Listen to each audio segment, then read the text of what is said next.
Hello everyone.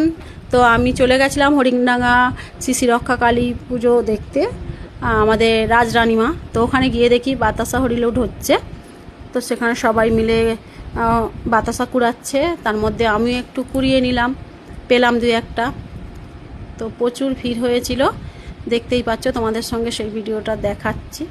আর এই যে আমার মেয়েকে দেখিয়ে নিলাম, আমরা অনেকে গেছিলাম। আর এই যে আমার কর্তামশাইয়ের হাতে আমি বাতাসা যে কুড়িয়েছি সেটা আমি দিলাম, দিয়ে এবার এক এক করে রানিমার কাছে এগিয়ে যাচ্ছি ভিড় ঠেলে ঠেলে। জানি না কতটা রানিমার সামনে গিয়ে দর্শন পাবো, আদেও পাবো কি না। তো সেটাই তোমাদের সামনে তুলে ধরছি, দেখো, এক করে দেখতে থাকো। আস্তে আস্তে আমি এগিয়ে যাচ্ছি রানিমার দিকে। তো রানিমা বেশ সুন্দরভাবে সেজে উঠেছে, একটু একটু দেখতে পাচ্ছিলাম। তো যাই হোক, শেষ পর্যন্ত তোমাদের দেখাতে পারবো কি জানি না।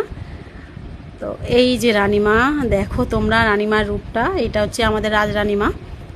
তো খুব জাগ্রত একটা মা, যার কাছে মানে যা কিছু মনস্কামনা চায় সবাই এক মনে পেয়ে যায়। তো তোমাদের কেমন লাগলো ভিডিওটা অবশ্যই জানাবে। আর বেশ সুন্দর করে সাজাচ্ছিল সবাই মিলে, প্রচুর ভিড় ওখানে। তো আমি গয়নাগাটিগুলো দেখাতে পারলাম না, তো আমার নিজেকেও একটু দেখিয়ে নিলাম, দেখানোর চেষ্টা করছিলাম, পাচ্ছিলাম না, এতটাই ভিড়। তো তোমাদের ভিডিওটা কেমন লাগলো জানিও কমেন্ট করে। আর ভিডিওটা দেখার জন্য অবশ্যই সবাইকে ধন্যবাদ। টাটা, সবাই ভালো থেকো।